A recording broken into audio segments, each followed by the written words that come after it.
चलिए, अभी हम पढ़ेंगे ब्लैक बुक का इडियम्स। और ये जो ब्लैक बुक का इडियम्स है वो आज हम एच का पार्ट 1 पढ़ेंगे। ठीक है, कौन सा पढ़ेंगे? एच का पार्ट 1।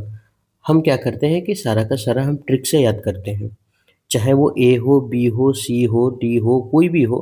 हम सारा का सारा क्या किए हैं, ई मतलब हम जी तक अभी तक याद कर चुके हैं। और हमको चलना कहाँ है? तो जेड तक चलना है। हम क्या करते हैं कि इसको ट्रिक से याद करते हैं। और जब हमारा ख़त्म हो जाता है ये सेशन, तो लास्ट में है एक मॉक टेस्ट लगाते हैं। और उस मॉक टेस्ट से हमको क्या बोलता है, पता चलता है कि हमारा कलेजी, गुर्दा, फेफड़ा, वोल्टिप सब शांत हुआ, संतुष्ट है कि नहीं इस वीडियो से। ठीक है, तो लास्ट में मॉक टेस्ट लगाते हैं ताकि हमको पता चल जाए कि हाँ, जो भी देखे वो सही देखे। ये आपको एग्जाम के दृष्टि 2025 का जितना भी है ना, इसके लिए ऑपरेशन सिंदूर के जैसा ही काम करने वाला है। जिस तरह अभी पाकिस्तान का तबाही हो रहा है ना, उस तरह से एसएससी का हम तबाही करेंगे 2025 में। ठीक है, ऑपरेशन सिंदूर उधर चला रहा है, हम इधर चला देते हैं ऑपरेशन 2025 एसएससी का। ठीक है, उधर वो नस्ते नाबूद कर देता है, हम इधर 2025 का नस्ते नाबूद करते हैं। तो अगर सेशन ठीक लगता है तो आप हमारे साथ कंटिन्यू बने रहें। आगे बढ़ते हैं। पहला क्वेश्चन है हैड बेटर। पहला क्वेश्चन है हैड बेटर मतलब चाहिए, मतलब चाहिए ही चाहिए, बस और कुछ नहीं चाहिए, हमको चाहिए ही चाहिए, उसको बोलते हैं हैड बेटर। Had better. अच्छा, बेटर मतलब क्या होता है? हम तो बोलते हैं गुड, बेटर, बेस्ट। बेटर मतलब बेहतर। बेटर मतलब क्या होता है? बेहतर, है ना? तो ये बेहतर है। और हैव का मतलब क्या होता है? पास में। हम देखिए इसका मीनिंग नहीं बता रहे, ठीक है, हम बस याद रखने का तरीका बता रहे हैं कि बेटर का मतलब तो आप जानते हैं कि बहुत बेहतर होता है। और हैव मतलब होता है पास में। और हैव का वर्ब का तीसरा रूप हैड ही होता है ना। तो पास में बेहतर है, उसके पास एकदम बेहतर चीज है, मतलब वो हमको भी चाहिए तो चाहिए, उसके पास बेहतर चीज है या फिर चीज था, वो हमको भी चाहिए तो चाहिए। ये बच्चा क्या है, बहुत ही प्यारा है। और ये इसके पास है तो उधर से कोई बोल रहा है कि हमको भी चाहिए ऐसा बच्चा। तो हैड बेटर मतलब चाहिए तो चाहिए, शुड। नेक्स्ट क्वेश्चन, लगेगा कि याद नहीं हो रहा है, लेकिन यही चीज अभी मॉक टेस्ट लगाइएगा आप, तो आप हमसे पहले आप मार के बैठे रहिएगा, है ना? तक दिना दिन दिना दिन। Had gone down the drain, हमेशा के लिए खत्म हो जाना, बर्बाद हो जाना जिसको बोलते हैं, है ना? एक क्वेश्चन था जिसमें हम बताए थे go down the drain. Go down the drain था, मतलब होता है बर्बाद हो जाना। मतलब बर्बाद हो जाना क्या, खत्म हो जाना, बर्बाद हो गया मतलब चला गया तुम्हारे हाथ से। बस वहां जो ट्रिक याद किए थे अभी वही है, गो डाउन द ड्रेन। तो डाउन का मतलब क्या था? नीचे था। और ड्रेन का मतलब क्या था? नाला। तो जब नाला में नीचे गिर जाए तो वो तो बर्बादी हो जाता है, हम हमेशा के लिए उसको खो देते हैं। कोई बॉल उल हो, गेंदा उंदा हो, तो उसको अगर डाउन मतलब नीचे, ड्रेन मतलब नाला, अगर नाला के नीचे में गिर गया तो इसका मतलब क्या है, वो हमेशा के लिए हमको खो देना पड़ेगा। तो गो डाउन द ड्रेन या फिर had gone down the drain, है ना? हमेशा के लिए खो देना या बर्बाद हो जाना, खत्म हो जाना। वाज लॉस्ट फॉर एवर, हमेशा के लिए लॉस्ट हो जाना। Next, had not a leg to stand on, मतलब उसके हैड नॉट अ लेग, उसके पास पैर ही नहीं है, उसके पास पैर नहीं है। टू स्टैंड किसके लिए? खड़ा होने के लिए। उसके पास पैर ही नहीं है खड़ा होने के लिए। तो तुम क्या उम्मीद करेगा उससे कि तू तुम्हारा काम कर देगा कि जाओ तुम वहां से ये चीज सामान लेके आना? नहीं कर पाएगा ना। तो हैड नॉट लेग, उसके पास पैर नहीं था टू स्टैंड ऑन, खड़ा होने के लिए। तो उस पर कैसे उम्मीद कर सकते हो? ज्यादा उम्मीद मत करो, उस खुद के पैरों पे वो खुद खड़ा नहीं है, दूसरे से पैसा मांग करके जिंदगी बिता रहा है। तो had not a leg to stand on, ज्यादा उम्मीद नहीं रखना। Did not have much hope for getting it, मतलब प्राप्त करने के लिए ज्यादा उम्मीद ना रखना।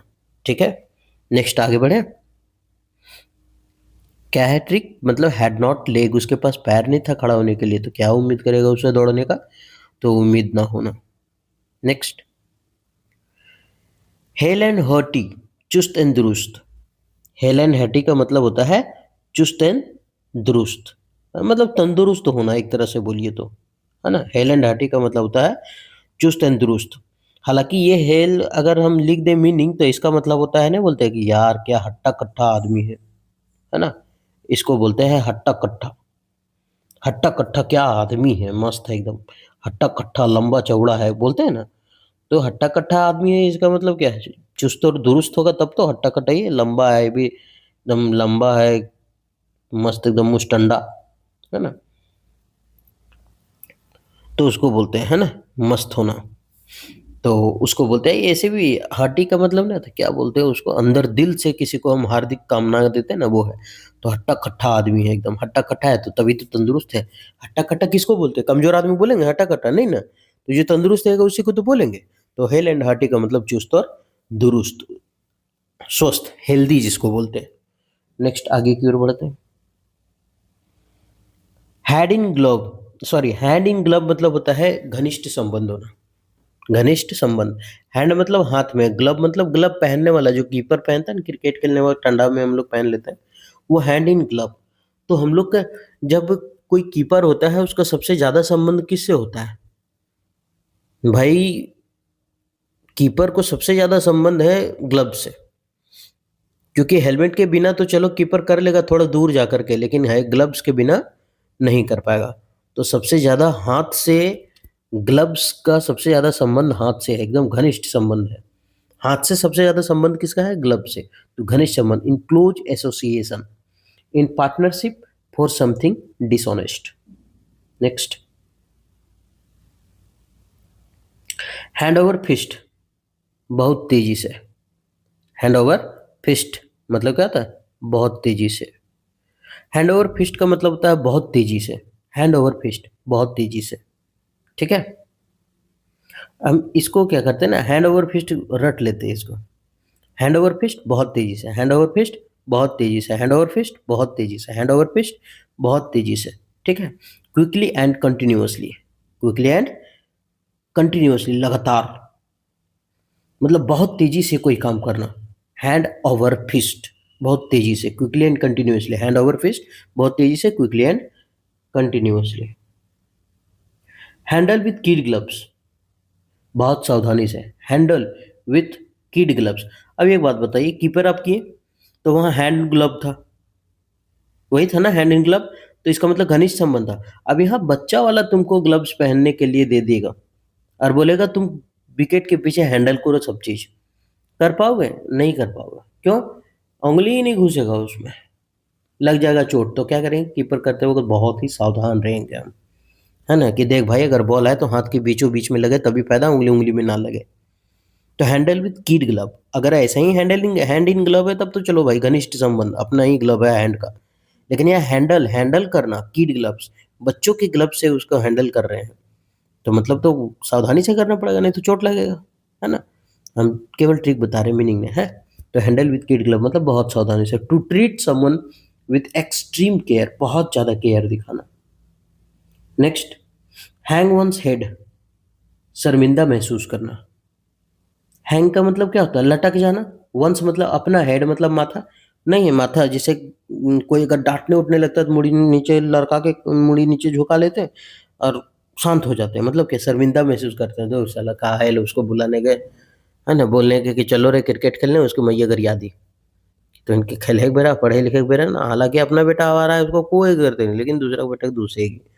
तो वही बोलते हैं हैंग वंस हेड, शर्मिंदा महसूस करना, to be ashamed, to be ashamed, उसको बोलते हैं हैंग वंस हेड, शर्मिंदा महसूस करना। हैंग अप योर बूट्स का मतलब होता है संन्यास लेना। नहीं, फुटबॉल खेलते हैं बूट पहन करके, फुटबॉल खेलता है ना सब,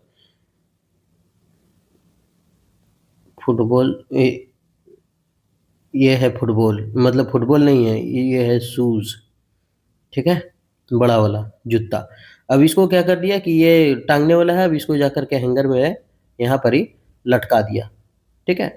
तो क्या है, बूट लटका दिया, इसका मतलब कौन सी? अरे कल अगर हमको खेलने के लिए जाना रहता तो दुआरी पर खोल के जाते, नीचे रखते, अब उसको टांग दिया है, सजा दिया है, इसका मतलब संन्यास ले लिया। तो हैंग अप योर बूट्स, अपना जूता तुम ऊपर टांग दिए, इसका मतलब हम क्या किए? संन्यास ले लिए, है ना, कि अब इसको उतारना नहीं है, to take retirement. Next, hanging by thread. Hanging मतलब लटकना, बाय थ्रेड, थ्रेड का मतलब क्या होता है? धागा। थ्रेड का मतलब क्या होता है? धागा। अब अगर धागा से किसी चीज को अगर हम लटका दें, अगर धागा से हम किसी चीज को लटका दें तो वो क्या खतरनाक स्थिति में ही तो होगा, हैंगिंग बाय थ्रेड, एक धागा, मात्र एक धागा से टिका हुआ है वो, मतलब खतरनाक स्थिति में, एक अटे पे कोई छुएगा तो टूट जाएगा पट से। तो हैंगिंग बाय अ थ्रेड मतलब अरे यार बहुत खतरनाक स्थिति में लटका है, एकदम एक धागा में लटका हुआ है। जिस दिन वो धागा गया हो कि कहानी खत्म हो गया। तो हैंगिंग बाय थ्रेड मतलब खतरनाक स्थिति में ना, be in a dangerous situation. ठीक है, अब ये 10 तो हम पढ़ लिए ना। अब 10 पढ़ने के बाद लगता है कि यार याद हुआ कि नहीं, 10 तो देख लिए। भाई मॉक टेस्ट लगा लेते हैं ना हम लोग, टेस्ट लगा लेते हैं याद हुआ है कि नहीं।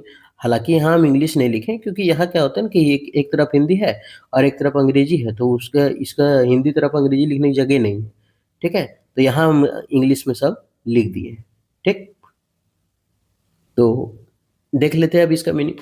हम क्या बोले, हैड बेटर, मतलब भाई बेटर मतलब बेहतर, हैड मतलब तुम्हारे पास था, तो भाई जो बेहतर उसके पास था हमको भी चाहिए तो चाहिए, यानी चाहिए यानी कि क्या, शुड, चाहिए यानी शुड।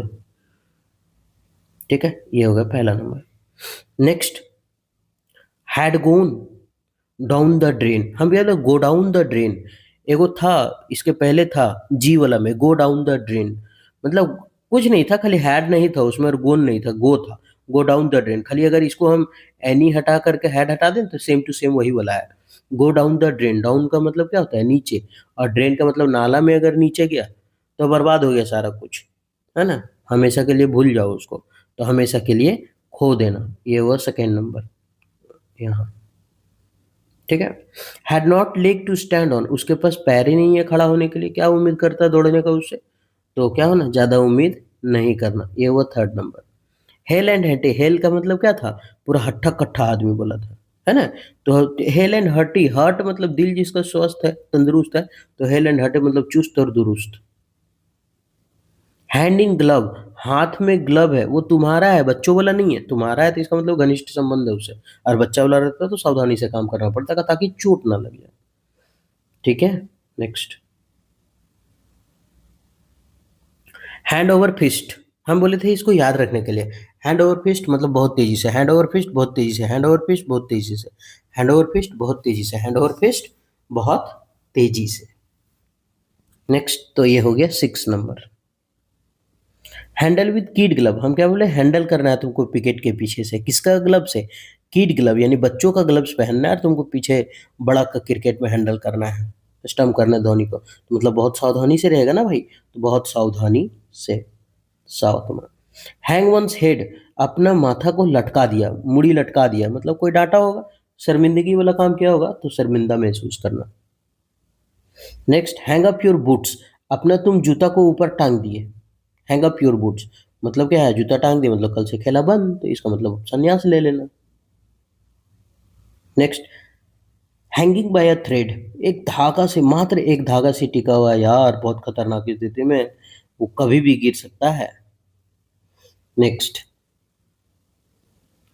अब नेक्स्ट अगला question 11 number, hard and fast, अपरिवर्तनीय, मतलब जिसको हम बदल नहीं सकते, that can not be altered, जिसको बदल नहीं सकते, स्ट्रिक्ट, फिक्स्ड, जो स्ट्रिक्ट है, जो फिक्स है, तो हार्ड मतलब क्या है, कठोर, और जो चीज़ कठोर होता है उसको हम कभी भी फास्ट बदल नहीं सकते हैं, अपरिवर्तनीय है वो, है ना। तो हार्ड एंड फास्ट, तुम चाहेगा फास्ट बदलने नहीं होगा, धीरे भी नहीं बदलागा, जाओ चाटो। तो हार्ड एंड फास्ट मतलब अपरिवर्तनीय, जिसको तुम बदल ही नहीं पाओ। हार्ड है भाई, कठोर है, तो उसको कैसे बदल पाओगे, तुम नहीं बदल पाओगे। तो हार्ड एंड फास्ट मतलब बदलना बहुत मुश्किल है, तुम सोच रहे हो फास्ट है तेजी में बदल देंगे, नहीं, वो बहुत हार्ड है, तो हार्ड एंड फास्ट मतलब अपरिवर्तनीय, जिसको हम बदल नहीं पाते। ठीक है, next, hard of hearing, hard का मतलब होता है बहुत कठोर, हियरिंग मतलब सुनना, सुनना उसके लिए बहुत कठोर हो रहा है, नहीं सुन पा रहा है वो, है ना, सुनना उसके लिए बहुत कठिन हो रहा है, हार्ड मतलब क्या होता है, कठिन, कठोर, तो सुनना उसके लिए कठिन है, मतलब बहरा है तब तो सुनना कठिन है, तो to be deaf, to be deaf बहरा होना। Next, has a bee in her bonnet, bee in her bonnet का मतलब होता है किसी चीज को एकदम निश्चित मान लिए हैं और उसी चीज के बारे में हम क्या कर रहे हैं, सोच रहे हैं, है ना। Has a bee in bonnet का मतलब होता है किसी चीज को निश्चित मान के उसी के बारे में सोचने की स्थिति, उसको बोलते हैं। बी का मतलब तो अब ये लोग जानते होंगे, बी का मतलब होता है मधुमक्खी, बी का मतलब क्या होता है, मधुमक्खी। ठीक है, अब मधुमक्खी है, मधुमक्खी को हम क्या कर रहे हैं, मतलब उसको निश्चित जुनून मान रहे हैं उसको। क्यों जुनून मान रहे हैं? हुँ? अभी has a bee in her bonnet, मतलब ये बॉनेट का मतलब आप टोपी लिख सकते हैं, ढक्कन लिख सकते हैं, ये मतलब। अब इसको देखिए याद कैसे रखना है। बॉनेट मतलब क्या था? ढक्कन। और उसके बाद क्या था? बी यानी मधुमक्खी। तो has a bee in her bonnet, मतलब अपने ही ढक्कन में वो क्या कर रहा है? मधुमक्खी को रखने की कोशिश कर रहा है। हम ट्रिक बता रहे हैं, ठीक है? मीनिंग नहीं। बी मतलब मधुमक्खी, हर बॉनेट मतलब अपना, हर मतलब क्या था? अपना, अपना-अपनी। तो अपना बॉनेट यानी अपना ही ढक्कन में वो बोल रहा है कि हम मधुमक्खी रखेंगे, तो सब बोल रहे हैं, "अरे! काट देगा।" काहे मारने जा रहा है? नहीं, हम अपना मारेंगे ना, हम अपने ही ढक्कन में उसका मधुमक्खी उतार के रखेंगे। तो बोला कि साला पागल है तू, मतलब उसी चीज़ को निश्चित मान ले, जुनून हो गया है। हम लेंगे तो लेंगे, है ना? तो एन ऑब्सेस्ड पर्सन, ऑब्सेस्ड का मतलब होता है जुनून। ऑब्सेस्ड का मतलब होता है जुनून। तो has a bee in her bonnet मतलब जुनून होना। Next, haul over the coals. Haul over the coals का मतलब होता है डाँटना, रेप्रिमेंड करना, एडमॉनिश कर देना, ठीक है? उसको बोलते हैं haul over the coals. Haul over coal मतलब होता है डाँटना, रेप्रिमेंड करना, ठीक है? अच्छा, कोल्स मतलब क्या होता है? अरे वही जो हम लोग जानते हैं कोल, वही वाला कोल है, अभी कौन सी दूसरा कोल रहेगा? ये क्या बोलते हैं उसको? कोयला, कोयला, है ना? इसको बोलते हैं क्या बोलते हैं? अंगारा, अंगीठी, है ना? तो ऑल ओवर द कोल्स का मतलब होता है डाँटना। अब कोल्स है मतलब इसको अंगारा, मतलब गुस्सा एकदम लहर रहा है, अंगारा जैसा, है ना? इसका मतलब अंगारे लिख लीजिए, अंगारे। खाली कोल होता तो फिर कोयला लिख देते इसको, कोयला, ठीक है? और कोल्स है इसका मतलब क्या है? अंगारा। अब ये अंगारा अब ना बोलता है कि देखो आग बबूला हो रहा है वो। आग बबूला हो रहा है मतलब कौन चीज़? डाँटेगा और कौन सी करेगा? शकरकंद छोल के खिलाएगा तुमको? डाँटबे न करेगा हो। हौल मतलब ढोना, तो एकदम अंगारा ढो रहा है अपने माथा पर, मतलब क्या है? गुस्सा में है तो फिर डाँटेगा और क्या करेगा? टू स्कोल्ड करना, रेप्रिमेंड करना, डाँटना। एक था ना पीस ऑफ माइंड, डाँटना। Have a bone to pick with somebody, ये तो मतलब हैव अ बोन, एक हड्डी है, एक हड्डी है, साला, एक हड्डी है बोन, और उसको चुनना है। एक हड्डी है उसी को चुनना है, have a bone to pick with somebody, किसी के द्वारा एक हड्डी को चुनना है। अब उसको पूछ जा रहा है कि देख भाई, क्या करना है? किसको चुनेगा? Have a bone to pick with somebody, तो बोल रहा है कि किसी के द्वारा हड्डी उठा करके फेंकना। ऐसे ही मान लेते हैं ना कि कुकुर का हड्डी है, और कुकुर का हड्डी तो सब छू ले छुआंद हो जाता है कि ना रे ना छुइयो रे, छुबी तो फिर बेकार होई तो नहा पार तो have a bone to pick with somebody, किसी के द्वारा वो जो बोन है, हड्डी, उसको चुनना है। अब उस पर विचार होगा, यानी मुद्दा जिस पर चर्चा की आवश्यकता है, अब उस पर विचार होगा कि काम कर, आम बाड़े पीपल बाड़े हमर छुअल कौन बाड़े, है ना? हड्डी जो छुआ वैसे ही बोलता है ना कि रे हमरा ना छुई, हम बाड़े पीपल बाड़े हमर छुअल कौन बाड़े, ऐसा करते थे बचपन में। तब एक हड्डी है उसको चुनने पर एकदम बैठा है मीटिंग, और बोलते हैं जाना ही, आज हड्डियाँ कौन फेंकेगा? तो बोल रहे देखो आज हड्डी वही आदमी फेंकेगा ना जो पिछले 3 दिन से नहीं नहाया होगा। हम तो 2 ही दिन हुआ है मेरा, हम तो जीत गए, ऐसा। तो बोला कि देखो मुद्दा जिस पर चर्चा की आवश्यकता है तो हो रहा है आवश्यकता।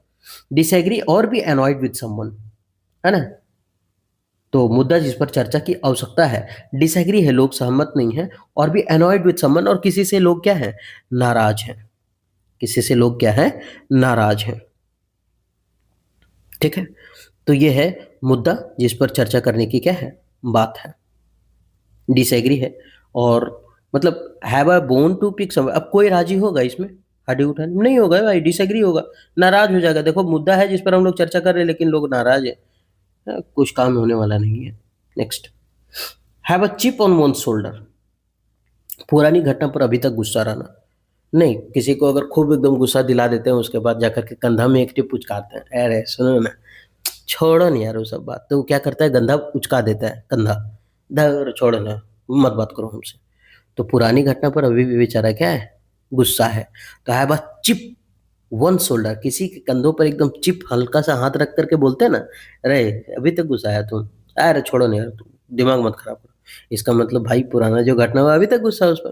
तो have a chip on one shoulder, तो चिप करके हल्का सा पूछ रहे हैं कि क्या बात है, गुस्सा है? तो वो वन शोल्डर किसी के कंधे में हाथ रख के पूछ रहे गुस्सा है, मतलब पुरानी घटना पे अभी भी क्या है वो गुस्सा है। Entertaining a grudge over a past event, मतलब ये क्या बोलते हैं, दुख होना, नाराज होना जिसको बोलते हैं ना। हाँ, नाराज हो जाना सबसे बढ़िया मीनिंग है, नाराज हो जाना। ठीक, नेक्स्ट में क्या लिखा हुआ है, नर्स अ ग्रज। ठीक है, मतलब ईर्ष्या नहीं बोलते, क्या बोलते हैं उसको, मतलब वही गुस्सा बोल सकते हैं, है ना। अंदर से जिसको कूढ़ना बोलते हैं ना, वही है गुस्सा होना, अफसोस करना, पछतावा होना, शिकायत करना, उसको बोलते हैं ग्रज। तो किसी के चिप हल्का सा हाथ रखे थे शोल्डर पर, वो बोले दो और छोड़ो नहीं यार, इसका मतलब पुरानी घटना में अभी भी क्या है, गुस्सा है। Next, have a finger in every pie. ये जो फिंगर है तुम्हारा, वो सारा हर पाई पर है तुम्हारा। फिंगर जो है वो हर पाई पर है भाई, ऐसे कैसे हो सकता है? हर पाई पर तुम्हारा उंगली है, इसका मतलब एक से अधिक काम में फंसा हुआ है तुम। Have a finger in every pie नहीं बोलता है कि देख सब जगह हाथ मत फैलाओ, भीख मांगा जैसा मत करो, जो काम करना है एक बार करो। नहीं बोलते दो नाव में सवार करेगा तो डूब जाएगा, एक ही नाव में जाओ धीरे ही सही। तो have a finger in every pie, तो एक से अधिक काम में फंसा होना, एकदम एवरी पाई, प्रत्येक पाई में क्या है, फिंगर उसका डूबा हुआ है, इसका मतलब फंसा हुआ है। टू बी, हाँ ये ठीक है, टू बी मेडलसम ये इंपॉर्टेंट है। ये अगर दे देगा ना तो हम लोग फंस जाएंगे इस चीज को लेकर के। ठीक है, टू बी मेडलसम मतलब एक से ज्यादा में फंसे होना। To be involve in a large and varied number, to be involve in a large and a very number. ठीक है, उसको बोलते हैं वेरिड नंबर ऑफ एक्टिविटीज और इंटरप्राइजेज। ठीक, ये इसका मतलब आप लिख ले, क्या बोलते हैं, बीच में बाधा डालना नहीं होता है वो, जिसको बोलते हैं दखल अंदाजी, लिख लीजिए, डेंजर मीनिंग है ना, दखल अंदाजी, दखल अंदाजी। ठीक है, एक से अधिक काम में फंसा हुआ मतलब दखल अंदाज कर रहा है, एक से दूसरे काम में इधर हो जा रहा है उधर हो जा रहा है, सब काम में अपना दखल अंदाजी दे रहा है, बाधा डाल रहा है। मतलब क्या बोलते हैं उसको, हम उस ठेठिया भाषा है, छोड़ देते हैं, है ना, मगही भाषा है, गंदा है। Have a foot in the grave, उसका जो पैर है ना वो कहाँ पे है, ग्रेव में है। उसका फुट मतलब क्या होता है, पैर, और उसका पैर होने वाला कहाँ है, तो उसका पैर जो है वो भाई ग्रेव में है, ग्रेव में, ग्रेव में, ग्रेव में। और जब ग्रेव में, इसका मतलब कहाँ है, अरे मृत्यु के करीब है। ग्रेव का मतलब क्या होता है, ग्रेव मतलब क्या बोलते हैं उसको, कब्र, सिमेट्री, बापरा का लिख दिलियो हो, कब्र, सिमेट्री, उसको बोलते हैं ग्रेव, है ना। तो have a foot in the grave मतलब कब्र में, नहीं बोलता साला तो हमारा दादाजी तो 110 बोला, कब फ्यूज हो जाएगा पता नहीं चलेगा। अरे नहीं तो सब बोलते हैं ना, एक साला तो मामा, मतलब दादी तो एक गोड़ा केला के छिलका में, एक गोड़ा उधर कब्र में है, मतलब इन्हें पिछड़ो चाहे होने जाओ। तो उसे तो have a foot in the grave मतलब कब्र, मृत्यु के करीब होना। To be close to death, be close to death, मृत्यु के करीब होना। नेक्स्ट, हैव ग्रीन फिंगर, बागवानी करने की निपुणता। एक था ग्रीन थंब था, एक था ग्रीन थंब, उसमें भी था हरा भरा, नहीं बागवानी करना, बगीचा उगीचा, तो जहाँ ग्रीन है मतलब क्या है, हरा भरा। और फिंगर्स मतलब उंगली, तुम्हारा उंगली चाहता है कि देखो हम हरा भरा घास फूस में जा करके खेलें, तो इसका मतलब बागवानी करने का बड़ा शौक है तुमको, पानी उनी पटाने का। ठीक है, तो to be good at gardening, gardening में बहुत अच्छा है, ग्रीन हरा भरा चाहिए तुमको। नेक्स्ट, ये क्या है, हरियाली, देख एक ये हरी, ये लड़की है ना, हाँ, ये एक ये हरा भरा में हरियाली है, एक ये हरियाली है, ये कहाँ से चौकीदार घूर रहा है, कैसे कहें। आगे, हैव वंस हैंड्स फुल, किसी का हाथ जो है ना वो पूरा पूरा फूल है, भरा हुआ है। किसी का हाथ क्या है, पूरा पूरा फूल है, भरा हुआ है। हैव वंस हैंड्स फुल मतलब किसी का हाथ एकदम पूरा भरा हुआ है, इसका मतलब बहुत व्यस्त है। हाथ भरा हुआ ना मतलब क्या, नहीं बोलता है कि यार काम करो ना, मेरा ये काम कर देगा, अरे यार मेरा एक जरा सा फुर्सत नहीं है, मेरा हाथ खाली नहीं है। हाथ खाली नहीं है इसका मतलब ये नहीं है कि सामान भरल है, अरे इसका मतलब उसके पास बहुत काम है इसलिए नहीं जा रहा है। टू बी वेरी बिजी, तो हैव वंस हैंड्स फुल का मतलब होता है बहुत बिजी होना। Have one's handful, hands full मतलब बहुत व्यस्त होना। हैव वंस हैंड्स फुल मतलब बहुत ज़्यादा व्यस्त होना, एकदम किचकिचा के बिजी होना। अब थोड़ा सा मॉक टेस्ट लगा करके देख लेते हैं, है ना? कि सही रास्ते में हैं या फिर हड़बड़ा गए हैं। हार्ड एंड फास्ट, हार्ड का मतलब क्या होता है? कठोर। और जो चीज़ कठोर होता है उसको हम फास्ट बदल नहीं सकते हैं। इसका मतलब अपरिवर्तनीय, हम उसको क्या कर सकते हैं? बदल नहीं सकते हैं। हार्ड ऑफ हियरिंग, हियरिंग मतलब होता है सुनना, हार्ड मतलब कठिन, सुनना बहुत कठिन हो रहा है यार उसको। इसका मतलब रे बहिर फुट्टा, ये बहिर है तुम, बा ऐसा नहीं, मजाक से बोले। Has a bee in her bonnet, हम क्या बोले थे? बोनेट का मतलब क्या था? ढक्कन। और इस ढक्कन से बी यानी मधुमक्खी, यानी बोल रहा था कि देखो मारेंगे मधुमक्खी हम, और अपना ही ढक्कन से इसको हम क्या करेंगे?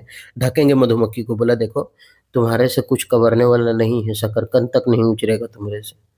ठीक है, एक काम करो, छोड़ दो, जो जानता है वही करेगा, हम लोग चलो घर। नहीं, हम करेंगे तो करेंगे, जुनून आ गया उसमें, ऑब्सेस्ड हो गया वो। तो has a bee in her wallet मतलब किसी चीज़ को निश्चित मानकर उसी के बारे में सोचना हमेशा। तो उसी के बारे में सोच रहा है, जुनून पाल लिया है उसको।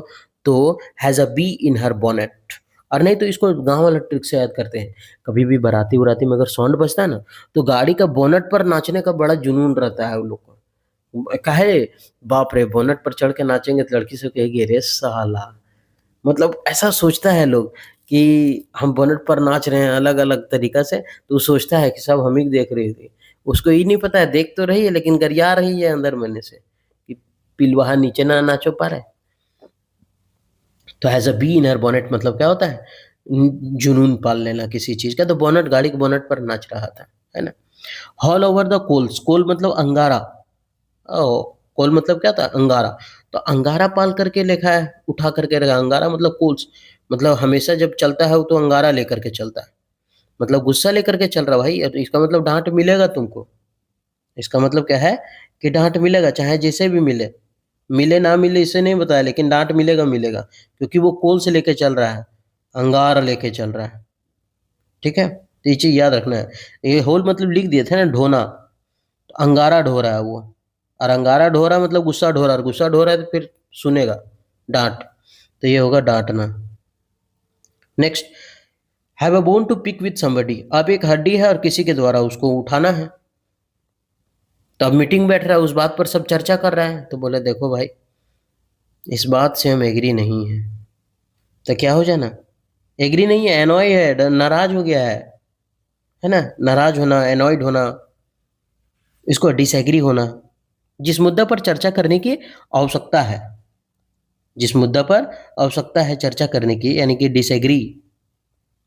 और क्या था? एनॉयड मतलब नाराज होना, एनॉयड मतलब, है ना? ये सभी था। तो ये हुआ 15। अरे यार, जुनून व्यक्ति कहाँ छोड़ दिए हैं? अच्छा, ये 13 नंबर छूट गया ना? हाँ, 13 नंबर था, बोनट पर नाच रहा था ना गाड़ी पर। Next, have a chip of one shoulder. Have a chip on one shoulder ने बोले कि हल्का सा चिप उसका कंधा में किया था, तो बोला दो यार, कंधा उचका के भागे, हमको मिले मिले। पूछो मत। इसका मतलब क्या है? पुरानी घटना पर अभी भी गुस्सा है तुम दोस्त, ऐसा नहीं करो, है ना? दो फिर से 20 रुपये। अभी तो चंडी मुंडी चढ़ जाएगा उसका। Have a finger in every pie, उसका जो उंगली है ना हर चीजों में है। मतलब बहुत ज़्यादा इधर-उधर भटक गया ना, बहुत ज़्यादा काम में फँसा। देखिए ये व्यस्त नहीं है, इसको व्यस्त नहीं कहते हैं, नहीं बोलते हैं उसको क्या बोलते हैं? दखल-अंदाज़ी जो देता है ना ज़बरदस्ती हर चीज़ों में ज़रा दखल है, जिसको मना करते रहो, रे वाला नहीं छुएगा, तो जाके है वाला छुएगा। किसी को बोल दे ए उसको मत बताना कि वो वहाँ है, तो जाके उसको बताएगा कि वो हुआ है, तू ना बताइयो ककरो।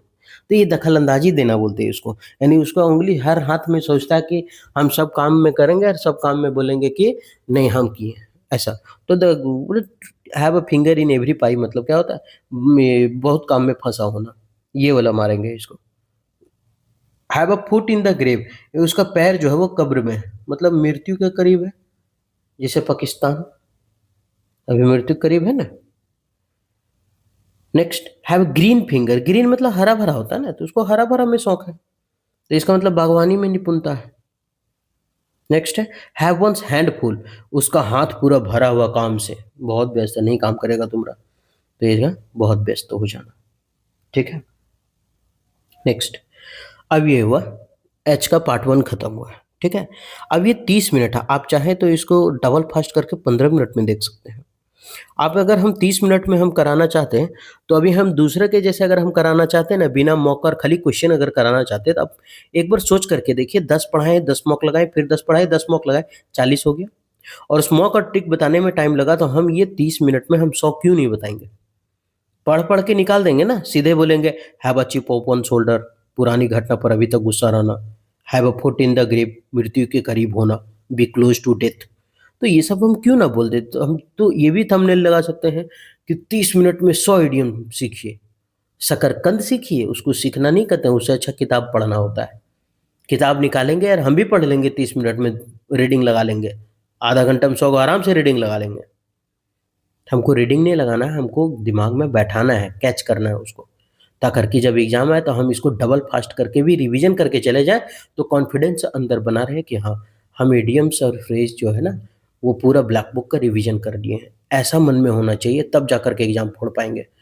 कॉन्फिडेंस गिरेगा तो फिर कहानी खत्म हो जाएगा, है ना? हालाँकि दूसरों के जैसा, दूसरा मैडम और सर के जैसा हम भी 30 मिनट में 50 गो 100 गो ला सकते थे, लेकिन खेलना ठीक नहीं बात है ना, किसी का भविष्य खेलना अच्छा बात नहीं है। हम भी बहुत घिस-पिट के 3 गो मेरा 3 नौकरी मिला, ठीक है? वो 3 नौकरी में 3 नौकरी मिला। सबसे पहले रेलवे ग्रुप डी, ठीक?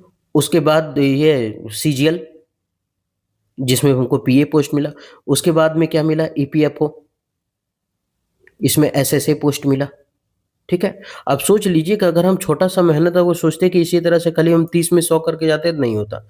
हम सारा क्वेश्चन बैठ के और अपने से ट्रिक बनाए और उसमें तो कितना आपको तो बना-बनाया मिल जा रहा है। ये मॉक टेस्ट, वूक टेस्ट कुछ नहीं था मेरा, हम आपको दे रहे बना करके। तो आप क्यों नहीं कर पाएँगे? जब हम तो बोल रहे कि 10वाँ क्लास में हम मात्र 44 नंबर इंग्लिश में लाए, वो भी इधर-उधर देख-देख के लिख कर के लाए हैं। मेरे पास इतना हैसियत और औकात नहीं था इंग्लिश में कि हम 30 नंबर ले आ सकें। देख-देख के इधर-उधर से हम 44 नंबर में पास किए। और उसमें पास किए 44 नंबर में और आज हम इसको क्या कर रहे हैं, आज इंग्लिश पढ़ा रहे हैं। तो इसका मतलब ऐसा नहीं है कि हम बहुत महारत हासिल कर लिए इंग्लिश में, लेकिन इंग्लिश इतना अच्छा हो गया है कि एग्ज़ाम अब निकल जाता है। 45 में आज तक 45 क्वेश्चन हम सीजीएल मेंस में नहीं सही किए हैं, ऐसा नहीं कि हम भांज देंगे, ठीक है? मेरा क्वेश्चन मात्र 40 सही होता है, 39 सही होता है, 41 सही होता है। पीटी में 25 क्वेश्चन में से कभी 20 सही होगा, कभी 24 सही होगा, कभी 23 सही होगा, लेकिन एवरेज जो 25 है, 25 में से एवरेज मेरा 20 से 22 तक सही होता है। 20 से 22 नहीं बोले, 22 से हाँ, 21 से 22 बोल लेते हैं ना, इतना सही होता है पीटी में। कोई-कोई क्वेश्चन होता है, देखिए हम हिंदी माध्यम छात्र हैं और हिंदी माध्यम छात्र होने के नाते आप जानते हैं कि कमज़ोरी कहीं न कहीं आपका दिख जाएगा। तो जितना हम मेहनत किए हैं वो 21 से 22 एवरेज में पहुँच पाते हैं। किसी में 20 होता है, किसी में 24 भी हो जाता है, किसी में 25 हो जाता है। ऐसा नहीं है, लेकिन हम एवरेज पकड़ के चल रहे हैं 21-22। और वो गलत इसलिए होता है ना कि एक होता है ना कि जड़ ही मजबूत नहीं है मेरा, तो हम तना कितना मजबूत करें। लेकिन कोशिश किए हैं मजबूत करने का, नहीं तो टक्कर तो दे ही रहे। अब 3-3 एग्ज़ाम, अब ऐसा नहीं है कि हम एसएससी का ही सब एग्ज़ाम निकालें, तीनों फॉर्मेट एक ही सिलेबस है। इसका सिलेबस अलग है, सीजीएल का अलग है, ईपीएफओ एनटीए करवाता है, जो नीट वीट करवाता है वो करवाता है, इसका सिलेबस अलग है। इसका सिलेबस अलग है, ये टीसीएस करवाता है, रेलवे अलग है, इसका कोई अलग करवाता है। तो सब अलग-अलग फॉर्मेट का एग्ज़ाम है। तो इसमें ज़्यादा मेहनत लगे, सीजीएल 5 बार निकालने से ज़्यादा मेहनत ये 3 अलग-अलग एग्ज़ाम निकालने में, क्योंकि सिलेबस ही चेंज हो जाता है। ठीक है? क्योंकि वेंडर चेंज हो जाता है तो क्वेश्चन तो बदलेगा ही ना। तो आप भी कर सकते हैं ये सब चीज़। हम 3 लिए हैं, आपको ज़रूर 1 दिलाएँगे। उम्मीद करते हैं कि ये जो सेशन है आपको ठीक लगा होगा। ठीक है? और ये सभी जो अगर बकवास लग रहा था, आप इसको स्किप कर सकते हैं, कोई दिक्कत नहीं है। उम्मीद करते हैं ये सेशन ठीक लगा होगा। अगर ठीक लगा तो आप हमारे साथ कंटिन्यू बने रहें। फिर मिलते हैं हम नेक्स्ट वीडियो में, तब तक आप अपना ख़्याल रखिए।